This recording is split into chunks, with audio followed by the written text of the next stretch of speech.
So the legacy continues in the Garcia family. And then of his flying. oldest daughter Uh-huh. also joined the Guard, and she tried to go to pilot training, but she flunked out. She didn't make it. But she's still in the Air Force. Reserve in the Guard. She's a mate. No, She'll be a major next year. yeah. Next May, she becomes a major. She just selected. She's a captain, but she's selected now for major. Gil, you mentioned that you played for the Mercuries. You played second base for the Mercuries. What other things did you do with the? Were there? Did you have pals or a group of people? Like Mary had the Paloma, the Paloma Gang. kids, the Paloma gang. What about you? Did you have anybody on Fifth Street that you used to pal around with or hang around with? No, I was kind of an outcast, I guess. And What do you mean? You were a nerd.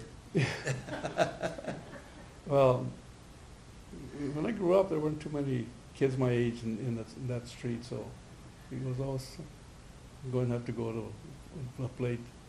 Because I started playing baseball in high school, and in fact, my senior year I was captain of the baseball team. Ah, okay. And then from there I went into the service, and I played baseball in the service. And then I started playing with the Mercuries. Yeah. And I played with the Mercuries for years until, like, I had to get a job at swing shift, and I couldn't play on Sundays. I forgot Sunday I had to do something with a job that I had to work on Sundays, so I didn't. So I had to quit playing. Yeah, but in high school, who did you pal around with in high school? Do you remember? I had this kid named Jimmy Barthel, and I met him in playing baseball, and we became real good friends. And I pal around with him, and I also played around with Paul Muro and El Morales, call him Machete. Oh, yes, okay. So I played with And Ernie Garcia. And Ernie Garcia. Ernie Garcia, Yeah. Dr. Ernie Garcia, Yeah. used to be the dean of the School of Yeah. Education here. Yeah. He calls you cousin. Yeah. He Yeah. calls you cousin. My- Tell him about the Air Force, when you guys were in the Air Force. Oh, we were stationed, in fact, we joined the Guard to keep away from the draft. Because at that time, if you joined the Guard or reserves, they would not draft you, but you had to join for 3 years. So we joined 3 years, stay away from the Guard, to keep from getting drafted. And then the Korean War started and they activated a squadron. And then I got into flight school and all that, so joined for 3 years to stay out of there, but 28 years, 36 years later, I was still connected with the military. 8 years as an enlisted man and 28 years as a pilot. But when they did roll call, Oh yeah, we were stationed at George at the time, George Air Force Base, and of course we're in the same squadron, and you have roll call in the morning, 7 o'clock every morning. And Ernest Garcia being ahead of Gilbert Garcia, because Ernest and Gilbert. Yeah. So we were standing there and roll call, and they all say, Garcia, Ernest, and he said, yo, and then instead of saying Garcia again, he said, again. So I answered. he was again. So I was again for a long time in the squadron. Because the first sergeant, instead of saying Gilbert Garcia, and he says, Ernest Garcia, and he answered, and then I say, again. So then I answered. So I was again for. But you don't remember any of the guys from La Calle Cinco? I remember Jimmy Reese, Yes. but he was younger than me. So Right. And his older brother, Ralph, I think his name was, and of course he died Uh-huh. really, I don't remember real his young name. when he died. Yeah. Do you remember the Caldera pool, swimming pool? Yes and no. Okay.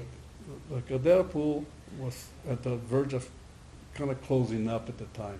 In fact, when we used to go to the swimming pool at the Golden Plunge, he used to tell us, once you go swim in the Caldera pool, that's for you Mexicans. Oh, that's what they told you at the Colton Plunge? Yeah. Okay. And, You go to the Caldera pool, that's where you belong, so. yeah, but Okay. at that time it was kind of on the verge of closing up. They didn't maintain it and all that, so that's why we used to go to the Municipal Plunge. Uh-huh. And like I say, we were restricted, and I was really upset about that. 'Cause they only allow us to go the day before they change the water, Uh-huh. because I guess they didn't And want. you remember what day that was, Gil? It was, Yeah. I think it was either Thursday or Friday, because they used to change the water for the weekend. Yeah. So they would let us go in the day before they knew they were gonna change the water. Uh-huh. And they used to really upset me. Like one time, there was we were swimming, there was a bunch of Mexican kids and a lot of gringos and all, and something was stolen from somewhere. And of course, right away they accused all the Mexicans. So they took us in the office, and they check all our lockers and all that, and of course they couldn't find the contraband. But it really upset me, and I was growing up at the time. I was just 17, 18 years old, and I was really upset. When they couldn't find the contraband with us kids, why didn't they charge the gringos? They didn't. And that really upset me at the time, that they would single us out, but when they didn't find the contraband, they never charged the gringos that were there and see if they had the contraband, which Yeah. obviously they did, because Yeah. we didn't have it, so they had to be them. So double standard still continues. Yes. Yeah, yeah. Now, let me ask you, you said your dad came to Colton, both dads came to Colton. Did your moms work? No. They My didn't? mom did house cleaning for the doctors in Colton, Dr. Smith, Dr. Martin, and then for that lawyer, what was his name, the one they got to adopt Sandy. Cotton? I don't know. I don't remember what his name, but some lawyer that lived in Colton also. I can't think of his name. But that's what she did for a while, and then she became a cook at the Spanish Kitchen that was right next to the new Colton Theater. It was a little Mexican restaurant, Okay. and she became a cook there. Was it the west side or the east side of the theater? Right across the street from the theater, from the new No, it Colton was Theater. right next door, right exactly next door. Okay. I remember. It was And she was a cook for how many Probably years, Mary? east. For how long? probably like 3 or 4, Uh-huh. and then she decided to just stay home. Mhm. Yeah. Yeah. And then they got a foster home. They wanted to have foster kids. God, we had so many kids, What's- babies, Oh, tell me about that experience. and we Your had. mom and dad applied and? Yeah, and they got selected, and so we would get like kids that people didn't want anymore, and we'd get them, and then they'd find a place for them, so they'd move them on, and pretty soon we got more, and then we'd get babies that, and it was so funny, because we got this one baby, and he was missing a finger, the middle finger, and his other little finger was chueco. And so we kind of knew who the mother was. And I went to school with her younger sister. And my mom and dad had gone to the high school for open house. And they said, now don't let anybody come in and take that baby. Don't even open the door. So, okay. So this gal comes and I open the door. And she says, I'm Barbara Lujan, And I said, yeah, I know who you are. And then she says, can I see Michael? And my parents had named him Tommy, because when they got him, he didn't have a name. So my mom said, I like the name Tommy. So she wanted Michael, so she said, he's missing a finger. So we let her in, and she looked at the baby and everything, and she says, can I take him to show him to my grandma? And I said, no, we can't let you take him. She says, well, you guys come with me. So my brother Fred and I, okay, we jumped in the van with her. We went to her grandmother's house, and so the grandma could see the baby. And she took us back, and then when my mom and dad got home, I said, we better confess, So we did, and man, we got in trouble. What did we tell you? And we said, well, we knew who it was, and we knew it was her baby, so no problem, But we won't ever do that again. But then we got some teenage boys that, they just havoc all the time, and they didn't want this, and they didn't want to eat that, and my mom says, well, I don't know what to feed you. We're not going to feed you something different from the family, And finally, they told the welfare, take them, because we just can't have them anymore. And then my mom used to watch babies from teachers at Wilson, that the moms had the babies and they were nursing them. So they said, that way we can come at lunchtime and nurse them. Yeah, she says, I'll watch them. So she watched those babies, about 3 of them. But she was always, taking care. And then we got this one little girl, and we got her, she was 11 days old, and we got her from St. Anne's Catholic Home for Unwed Mothers in L.A. And so we got her, and when she was 1.5 years, the welfare said, we better move her because you're going to get attached to her. And we said, get attached to her? She's already part of our family. So they got a lawyer, and adopted her And for how long did your mom take care of foster children? for probably 10 years. Long time? Yeah. Long time. And then after we adopted Sandy, we says, no, well, you know, now we have a baby in the house, and then lo and behold, my mother got pregnant. You know, she was 44 years old, and she got pregnant with my sister Kathy. I'll be darned. I'll be And, darned. and it was just like, gosh, and somebody said, it seems like every time you adopt a baby, you get pregnant. And proved to be true there. Tell me about Sandy. She went to the University of Redlands. Yeah. And does she live in the area still? No, she lives in Encinitas, and she never really did anything with her education, ever. She She paints met a- houses. She made a husband there. Yeah, Yeah. and he taught at a school in, like for boys, wayward boys, Uh-huh. like out towards the desert somewhere. And they met at a party at the University of Redlands, and that's how they met. Yeah. And he was from Newport Beach. And so they clicked, and they ended up getting married, and they still married, live in Encinitas, and two hippies. They're still hippies. I said Well, you they're know, Lily, old hippies. Lily, we bonded with Sarah and Fred because we gave our first scholarship that we had. Scholarships there, yeah. We gave it to Sandy. Oh, did you? We gave it to Sandy, and that's when your mom and dad were very appreciative, and then they would sponsor barbecues. Yeah. So we could raise money for scholarship Yeah. for Golden High School kids. Yeah. That And was back our in the kids- sixties, Our mid-sixties. kids, I would donate all these old toys and stuff I didn't want anymore. They'd go and they'd end up buying it all back. I said, why do you guys do that? I said, we donate it so they could sell it to somebody else. But they always remembered all those fiestas that they had there. Yeah, we had a, well, again, appreciate your mom and dad sponsoring those barbecues so we could raise funds for scholarships. Yeah. Gil, you know, you graduated from Colton High School in late fifties. You were kind of very familiar with the Korean conflict and also being done with World War II. How did these two wars affect the attitude of Mexicans in Colton? Or did they, because we had a lot of our boys participate in World War II and also the Korean Yeah. conflict. And when they came home, was there a change of attitude where? I don't know if it was a change of attitude, it was more appreciation for living here in the United States. And it was, in my opinion, they're very patriotic. I never met Chicano from South Colton that was anti-military or protesters or something like that. Not, they were all very, in my opinion, very patriotic, and they still are. Yeah, yeah, I guess what I was getting at too is that we were not supposed to go beyond the railroad tracks, but after the Korean conflict and also the World War II, there was the GI Bill, so you were able to borrow money and buy a house.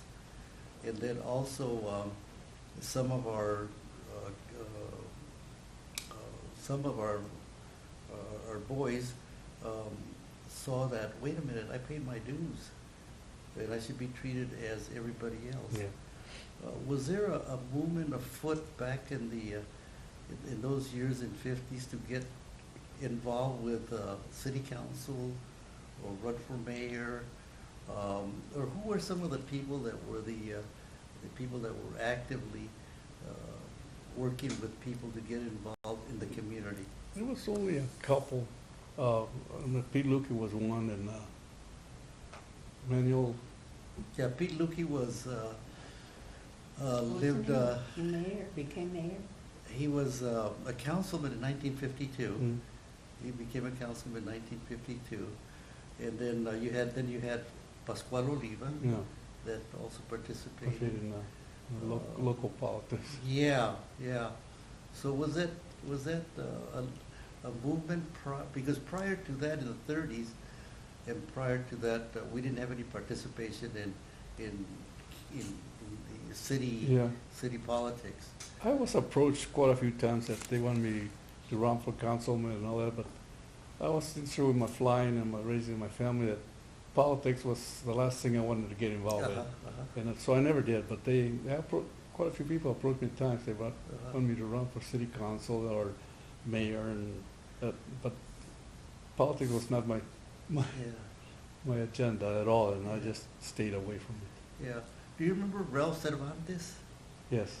Yeah, and he was one that went to court in 52 or 53 because he wanted to buy that house almost across the street from the Colton Junior High School. And he went to court, and he won his court, and was able to buy the house at close to the junior high school. That's what I was kind of meaning, that coming back from the war, kind of saying that, well, I paid my dues, therefore I should be able to That's buy a right. house wherever I Well, want. this one. And then there was also some benefits with jobs. You know, some of our, they got trained in the military. They were able to do some of the job that they were not privy to before. Yeah. Did you experience that, or was that, did you know people that just happened to be at the right place at the right time? I was kind of a hustler growing up, and like my parents were poor, so anything I wanted to do, I had to earn myself. Like I remember working real hard to buy the first baseball glove I ever had. I had to work for it, and it was, I don't know what the words I want to say, but I was kind of a hustler. You asked me, and I picked fruit.